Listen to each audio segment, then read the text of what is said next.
Capital Radio.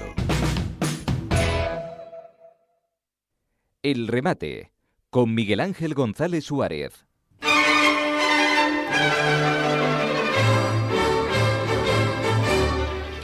Bueno, saben que este lunes pasado se celebró el primer Congreso de Turismo y Gastronomía.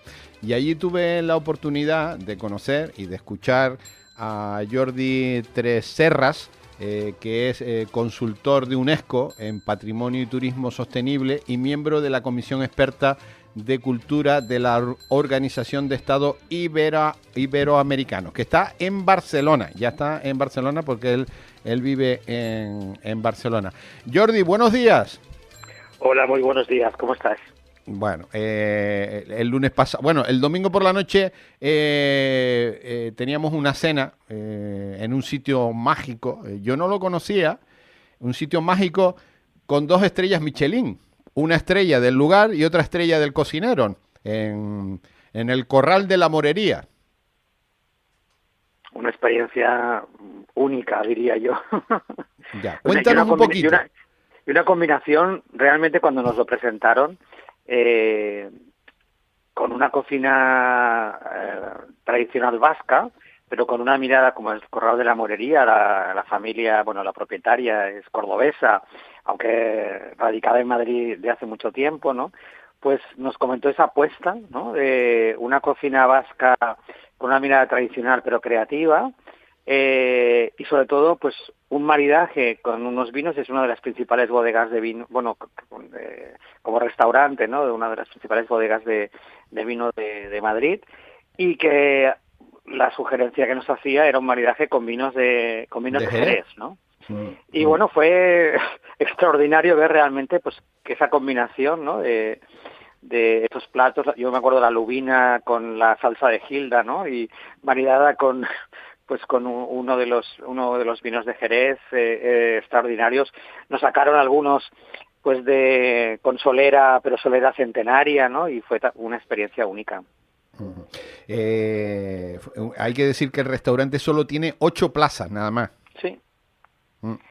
Sí, es una apuesta realmente, como nos comentaron, ¿no? El local, pues sobre todo, pues es un local en la que se muestra pues el flamenco tradicional, pero también flamenco actual, y donde también hay una oferta gastronómica singular. Pero luego tienen este reservado de las 8 plazas, que luego la gente también nos comentaron, ¿no? Que, como hicimos nosotros, que antes de los postres, ¿no? Pues pudimos ir al local para disfrutar un rato del espectáculo flamenco y luego regresar para disfrutar de los postres que nos quedaban, ¿no? Bueno, yo creo que es la comida más espectacular en la que he estado en mi vida. Yo también, O sea, puedo decir que hay 5 lugares, ¿no? Y uno de estos fue sin duda el Corral de la Morería. Me sorprendió mucho. Sí. ¿Cuáles son los otros para ti, Jordi? Bueno, el Bulli, cuando estaba abierto, o sea, me dejó sorprendido. El CD de Can Roca y el Disfrutar de Barcelona, esos 3, ¿no? Con cocina creativa, te hablaba. Y después, pues, te sorprenderías que te diría un restaurante que está en Bolivia, en La Paz, que se llama Gustu, que fue un proyecto de colaboración con el NOMA de Copenhague, y que fue como una sorpresa, esa alianza. Ahora ya lo llevan directamente pues el equipo de Bolivia, y pues es uno de los lugares que me sorprende, porque sobre todo mezclan pues productos de andinos con productos amazónicos, ¿no? Y fue uno de los lugares que me sorprendió mucho. Y luego dirás, en cocina creativa, pues hay un restaurante que se llama La Cevichería, que está en Tabasco, en México, que la lleva una amiga, la chef Lupita Vidal, y también es uno de los lugares donde me ha generado el efecto wow, ¿no? O sea que, estos son mis 5 en cocina creativa. En esa cocina dices sabores de tradición, pero también esa innovación, ¿no? Bueno, espectacular la cena en el Corral de la Morería, en ese lugar de 2 estrellas Michelin, una el lugar y otra el cocinero. Sí. Espectacular, ¿eh? Espectacular. Con 10 vinos, Bueno, ¿eh? y tres soles, ¿no? Que me Y 3 dijeron, soles. aunque no hay guía Repsol ya, pero bueno, están los soles todavía se reparten, ¿no? Y es una guía online ahora. Pero bueno, tiene 3 soles, ¿no? Bueno, Que es el máximo que... ayer hablábamos tú y yo. Yo por lo menos para mí sería impensable ir a cenar o al lugar ese, económicamente hablando. Bueno, es que, a ver, a veces dices, hay experiencias que te las puedes permitir, pues, en ocasiones especiales, ¿no? Lo que pasa es que, claro, cuando nos sacaron vinos del siglo XVIII, etcétera, etcétera, ¿no? Pues yo, como ya sabes, los catalanes que tenemos dos manos, una en el corazón y la otra en el bolsillo, ¿no? Sí. Yo ¿Hiciste decía, cuenta, digo, Jordi? sí. ¿Hiciste cuenta? Yo, claro, hice cuentas y luego le comenté, le dije, digo, oye, porque claro, por ejemplo, nos sacó un vino, ese de la bodega, la inglesa, ¿no? Que es la barrica cero, ¿no? Barrica Y le cero, ¿eh? dije, barrica cero, es decir, es una barrica que es la barrica original, ¿no? De principios del siglo XIX, de 1800 poco, que claro, que incluso, o sea, que solo estaba dirigida a que lo viviera la familia, ¿no? Y entonces, claro, tenían esa botellita que no estaba ni etiquetada ni nada porque no se comercializa. Y claro, yo le dije, ¿y qué precio puede tener Esa este botella. vino, ¿no? Esa botella, ¿no? Y me Eran dice, 100 botellas nada más, solo había 100 100 botellas botellas. en el... Sí, Claro, sí, dices, pues, ¿qué precio puede tener? Pues él me dijo, dice, el que la gente quiera pagar. ya. Entonces, claro, tú haces un cálculo más o menos y dices que es un menú que puede rondar, pues, no sé, más de 500 euros, ¿no? Entonces, pues sí, no está... Yo calculé 600 euros la cena, Sí, por persona. sí, ¿Mm? sí, sí, sí, sí. Una O sea barbaridad. que son menús que, bueno, pues no están al alcance de No, mucha gente, por lo evidentemente, ¿no? mío no Pero está. pero formaba parte también, luego cuando me contaba, formaba parte del patrocinio del mismo Corral de la Morería, ¿no? Sí, Para esa apuesta que tenían de Madrid como capital de la cultura gastronómica europea. Y como nosotros formábamos parte, pues, de ese equipo de expertos que íbamos, pues fue como una diferencia del Corral, ¿no? De la Morería, sí, de sí. sacarnos esa bodega y que pudiéramos, pues, valorar la importancia que también tenían como si dijéramos, ese legado o ese interés, ¿no? En tener, pues, esa carta de vinos que, acuérdate que muchos de ellos, como eran estos vinos centenarios o de 200 años o más, que los degustábamos con pipeta Sí, sí, sí. y Eso que no, nunca, prácticamente nunca es un me había lujo. sucedido a mí el Sí. beber vino con pipeta.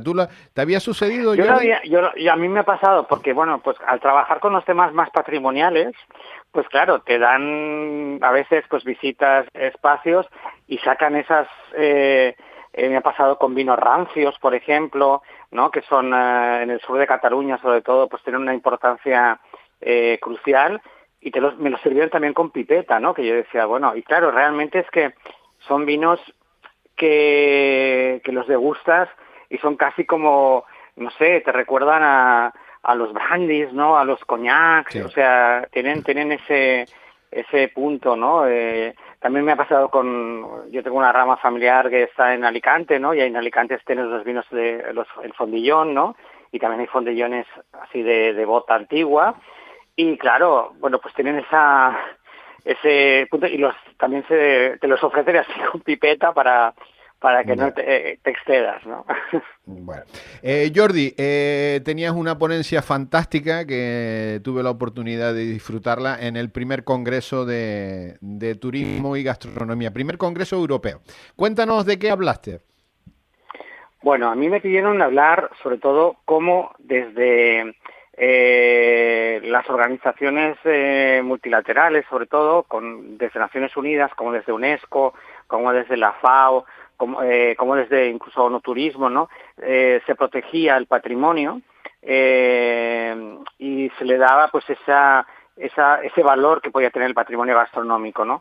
Entonces hablamos de los paisajes culturales, ¿no? Paisajes culturales que están inscritos en la lista de patrimonio mundial. Pues el caso, por ejemplo, de Elche, del Palmeral, el Palmeral de Elche, Pero claro, que no solamente son las palmeras, ¿no? Sino es toda la agricultura de huerta que está asociada a esos productos pues vinculados al palmeral. El caso, por ejemplo, del paisaje cultural de Aranjuez, ¿no? Que te incluye pues la huerta, pues con esos espárragos, la fresa, ¿no? Pero es que incluso hay lugares que están inscritos como patrimonio natural, caso por ejemplo del Teide, ¿no? El Teide como es, pero claro, luego en el caso del Teide pues tienes pues todas esas bodegas de vinos de altura, ¿no? La propia o el Lanzarote, o el Lanzarote. Claro, el Lanzarote lo hablábamos con él, es el primer CIPAM de Canarias, el sistema importante del patrimonio agrícola mundial, y ahí fue muy interesante el debate porque, claro, en un inicio era solo la jeria, que es espectacular, o sea, esos viñedos, ¿no? Pero entonces, claro, cuando se discutía el tema de la jeria, claro, en otras zonas de la isla te comentaban que tenían pues sistemas parecidos, también otros que eran realmente espectaculares, ¿no? Pero no tan conocidos como la jeria. Y entonces se cambió el expediente, yo creo que a veces el hablar, el trabajar en red, y al final fue toda la isla con este sistema de agricultura de resistencia, ¿no? Porque por el viento, ¿no? Y o sea, es una tierra fértil, pero tienes el tema del viento que afecta y bueno, realmente el agua y espectacular, ¿no? El proyecto de la isla, y yo creo que va a ser un modelo interesante para que, bueno, otras islas de Canarias puedan presentar también propuestas vinculadas con esos paisajes agrícolas. Comentamos el tema de la FAO, no solo es agrícola, sino también es ganadero, forestal, pesquero, salinero, ¿no? O sea, ahí hay yo creo un potencial enorme. Yo me acuerdo cuando en un proyecto que visitábamos Tenerife para un tema del Teide como patrimonio mundial, para la parte cultural, las cañadas, ¿no? Porque se ha incorporado también en las rutas europeas de la transhumancia, y estábamos en la costa y era época de pesca, ¿no? Y claro, vi cómo ponían a secar el pescado al sol, ¿no? Y veía como un paisaje, ¿no? De esas ristras ahí del pescado secándose, ¿no? Que para la gente era lo más normal del mundo, pero para alguien que se fuera pues quedaba sorprendido, ¿no? De que se mantenga con una pesca artesanal, o sea, es decir, que a veces el potencial lo tienes ahí y es como lo activas, ¿no? También pusiste un ejemplo ahí en tu tierra, ¿no? En Cataluña, que un ejemplo tremendo, ¿no? Mira, es Castelldefels. Castelldefels yo viví de mi infancia, pero es el pueblo donde nació mi padre, vivían mis abuelos, mis bisabuelos, o sea, es una localidad que se dedicaba a la pesca y a la agricultura de huerta y a la ganadería en la zona del parque, bueno, que ahora es Parque Natural del Garraf, que pasa a ser un pequeño pueblo de 300 casas a ser un pueblo turístico, ¿no? Antes de la Guerra Civil, pues le llamaban la Niza española, ¿no? O sea, con una idea de transformar aquello en un balneario, la playa de Barcelona, ¿no? Que fue interesante porque se abría a la aristocracia y a la alta burguesía, pero también luego había espacios para clase media, y luego incluso había una zona con el restaurante La Popular, que la gente se llevaba su comida y solo pagaba la bebida, ¿no? Pero la Guerra Civil truncó todo esto y quedó un poco paralizado, pero luego con los 50 pues se genera el desarrollo del turismo de masas en esa zona, ¿no? Y se pierde la identidad. O sea, al final acaban sirviendo lo que la gente pedía, ¿no? Y a través de la gastronomía... Estás hablando, Jordi, que al final servían pizzas y rollitos de primavera, ¿no? Y burritos, o sea, y hamburguesa, ¿sabes? Sí. Y una paella, o sea, un arroz, que se servían arroces, algunos de muy buena calidad, ¿no? Pero tampoco había, pues, o sea, podías ir a un restaurante donde realmente, pues, salías con ese efecto wow, ¿no? Y luego ibas a otro donde, pues, realmente, pues, no daba, ¿no? Y la playa se había degradado, es decir, que no sé. Entonces, hubo un proyecto de recuperación de todo el litoral, y a mí, por ejemplo, pues una de las cosas que comentaba es que, bueno, pues las recetas, ¿no? Y me animaron a escribir, bueno, a recopilar todas las recetas que ya tenía, pero a recopilar más y hacer una especie como de corpus, ¿no? Culinario de las recetas de Castelldefels, que nos salió un libro, pues casi 500 páginas, tuvimos que parar porque dijimos ya, ¿no? Y muchas de ellas con productos pues que ya no son conocidos, que no son tan, dijéramos, que no están tan presentes en las cocinas de las casas y ni tan siquiera en los restaurantes, ¿no? Y ahí fue un tema clave. El ayuntamiento, por un lado, pues que lo promovía.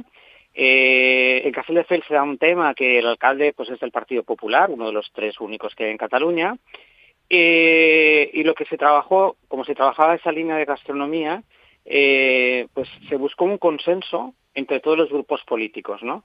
Y sobre todo una alianza con el gremio, que agrupa pues a más de 500 restaurantes que hay en la zona, ¿no? Entonces se dijo, oye, mira, para el tema gastronomía vamos a apostar y vamos a por todas, ¿no? Y ahí hubo ese consenso político que yo creo que a veces es necesario, porque a veces, pues, yo admiro mucho a los políticos de proximidad, porque todos los que son alcaldes, concejales o concejales de la oposición, es que están a merced, ¿no?, del ciudadano, que ya no solo por la calle, sino que por las redes sociales, ¿no?, pues te increpa o te felicita o te critica, ¿no? Entonces, pues se consiguió ese punto clave que era el consenso y la alianza con el gremio. Y la alianza también con las universidades, porque allá, pues, por un lado, pues había estado la UOC, la Universidad Abierta, que tiene la Cátedra UNESCO de Alimentación, Cultura y Desarrollo. Está la Universidad Politécnica, que está, bueno, tiene la sede de la Escuela de Agricultura, pero también la de Ciencias de la Alimentación. Estamos en un parque natural, el Parque Agrario, que es la gran despensa de la ciudad de Barcelona. Ahí trabajamos en un proyecto que se llama el arroz de Castelldefels. O sea, de las recetas, y hablando con los restaurantes vimos que lo que la gente venía a comer a Castelldefels eran arroces, ¿no? Uh-huh. En Castelldefels se daba una tradición, era del arroz de vacazuela, que es el arroz, uno de los arroces pues típicos de Cataluña, pero también como desde mediados del siglo XIX, finales del XX, en el delta del Llobregat se había cultivado arroz. Habían venido mucha gente de Valencia, ¿no?, de la huerta valenciana, y habían traído no solo la técnica del arroz, sino también pues un instrumento que se consideraba raro, ¿no?, que era una sartén con 2 asas, ¿no?, la paellera, ¿no? Y entonces también hay esos primeros arroces que se llaman así, arroz a la valenciana, ¿no?, se llamaban. Entonces hay esa mezcla de fusiones, después de migración de pescadores de Castellón, muchos. Y cuando se decidió hacer qué arroz, al final se decidió, oye, hagamos un arroz nuevo con los productos que una pues el monte, ¿no?, con las hierbas aromáticas, ¿no?, sobre todo el romero, ¿no?, que es con el que se acaba la paella y en Castelldefels, traemos la carne, el costillar, ¿no?, que se utiliza. Dice, pues traemos también productos del mar, o sea, ya no hay pescadores, pero sí que en las costas de Castelldefels se pesca, son casi 20, o sea, no sé si hay como 6 kilómetros de playa, ¿no? Entonces, pues con la lonja de Barcelona y la de Vilanova, pues sobre todo la sepia o el calamar o la gamba roja, ¿no?, que se utiliza en este arroz. Y que viene ahora hay un programa de promoción con fondos de la Unión Europea, que son los grupos de acción local pesqueros, el GALP, que es de costa central de Barcelona, y por último también el Parque Agrario, ¿no?, que es el gran suministrador, ¿no?, de verduras, pero también de animales de corral, ¿no?, como el pollo de pata azul o conejos, ¿no? Entonces, pues bueno, todo eso pues jugó esa articulación de sumar actores y implicar, con el recetario se implicó mucho la ciudadanía, o sea, la gente, y ha servido para mejorar la autoestima, ¿no?, de que somos capaces, ¿no?, de, a través de la gastronomía, pues mostrar nuestra historia, nuestra identidad, ¿no? Y no solo la gente que lo aportó, sino que Castelldefels es una localidad que tiene una gran nueva ciudadanía, ¿no? Casi la mitad de la población que vive en Castelldefels no ha nacido en España. Entonces, pues también fue muy interesante, ¿no?, ese acercamiento, esa cocina pues tradicional para esa nueva ciudadanía, ¿no?, el intercambio también con otros restaurantes que no son de la cocina, de nuestra cocina, sino que pueden ser de otros lugares, ¿no? Entonces, yo creo que se generaron puentes a través de la gastronomía, ¿no? Y ahí Entonces entramos en la red de LIS, que es la red de capitales gastronómicas del mundo, que la coordina el Ayuntamiento de Lyon. Era complicado porque teníamos a Barcelona, que era miembro, y sugieren que no haya ciudades en el entorno de 200 kilómetros, ¿no?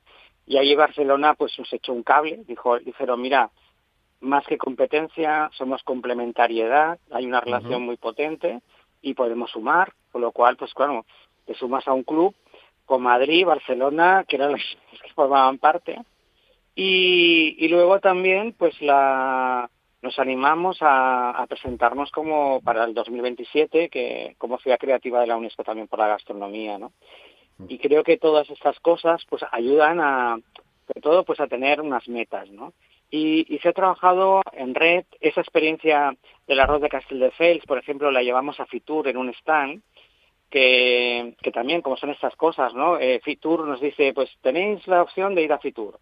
Pero claro, no lo habíamos considerado en nuestro presupuesto, ¿no? Entonces el gerente te dice, nos parece muy bien, pero más allá de un contrato menor, no hay fondos, ¿no? Para poderlo hacer. Y la colaboración de todo el mundo hizo posible que fuéramos, llevamos un chiringuito de la playa, o sea, un merendero de estos que se montan de primavera a otoño, fue la mitad de un merendero, con lo cual pues ya estaba, luego volvió a la playa, ¿no? Y lo llevamos ahí y se sirvió ahí, que para cocinar en Fitur es complicadísimo, pero conseguimos pues todos los permisos, tener todo, nos ayudó mucho la Asociación de Hostelería de Madrid, y pudimos servir pues el arroz de Castelldefels, ¿no? Y todo ese proceso colaborativo y la alegría que había, y aparte, te digo, también esa voluntad política, ¿no?, de sumar a todos los partidos, fue interesante porque fue el stand que fueron, pues, tuvimos a todos los políticos, pasaron por ahí de todos los colores, ¿no? Y también pues la gente de Tour España, la gente de la Agencia Catalana de Turismo, ¿no? Muchos países extranjeros con los cuales que tienen ciudades también que son capitales gastronómicas o ciudades creativas. Y al final pues logramos algo que no esperábamos, que nos dieran el premio de Fitur al mejor stand sostenible, ¿no? Entonces, pues claro, pues nos fuimos muy contentos por ese reconocimiento, ¿no? Y sobre todo también por el proyecto del arroz, que nos han pedido que lo expliquemos, ¿no? Y al final te das cuenta que fue uno de los temas del debate clave, ¿no?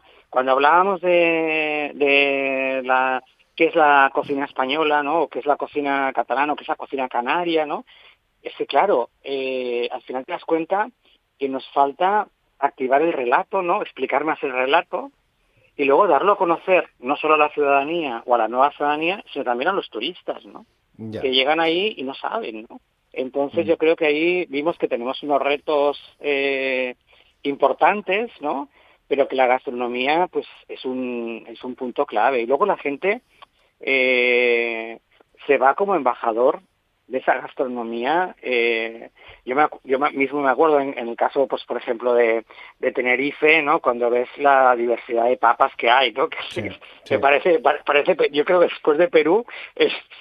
Bueno, te voy a contar un secreto. Tú sabes que el organizador de este congreso, el alma mater, Rafael Ansón, Rafael Ansón, que es, bueno, es el alma mater de la gastronomía y del periodismo gastronómico en el mundo, no en España. Entonces, Rafael Ansón, cada vez que yo voy a Madrid, me hace llevarle papas negras de Tenerife. Claro, que está prohibido, además, porque hay una cosa que se llama la polilla guatemalteca, que entonces está prohibido llevar las papas a la península, en este caso a Madrid, pero yo siempre le llevo un par de kilos de papas porque dice que la papa negra... Mira que esto se graba, te van a buscarlo. Bueno, dice que la papa negra es la mejor papa negra la mejor papa del mundo está en Tenerife, la papa negra, dice Rafael Ansón, no lo digo yo, lo dice el maestro no, es que yo tuve la oportunidad de ver los cultivos, ¿no? Y claro, me quedé muy sorprendido que te decían, no, mira, aquí plantamos papa, pero es que luego tenemos un sistema para nuestros viñedos, ¿no? Que son como que lo mueven otra vez y en ese mismo lugar pues se puede sembrar una cosa y luego se puede sembrar la otra, ¿no? Sí. Y te quedas sorprendido del uso de ese espacio y de los ciclos, ¿no? Y yo tuve la oportunidad de probar, como no sé, unas 20 variedades de papas, y cada una te dicen, pues mira, estas de guisar, estas de tal, estas para las papas arrugadas.